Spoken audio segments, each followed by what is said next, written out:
Hello bachcho, let's read this question. This question says that the association of people who produce goods together and divided the profits according to the work done by members is commonly termed as.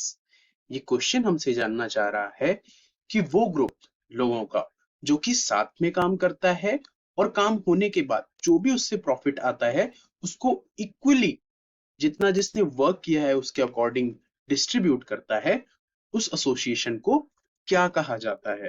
तो इस question के जो चार option हमें given है वो है capitalism, cooperatives, collectivism and socialism.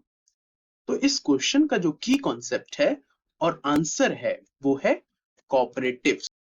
चलिए एक एग्जांपल से समझते हैं हम कोऑपरेटिव्स के बारे में। जैसे कि कोई एक वर्क है W1 जिसे कि तीन लोग कर रहे हैं M1, M2 एंड M3।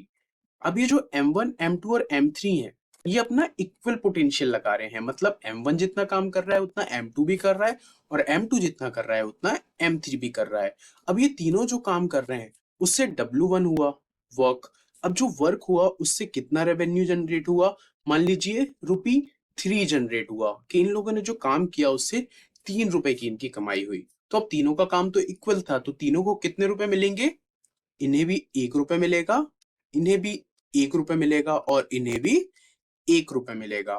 तो ये होता है cooperatives. So the final answer to the question of the association of people who produce goods together and divided the profits according to the work done by member is known as cooperatives. That is B.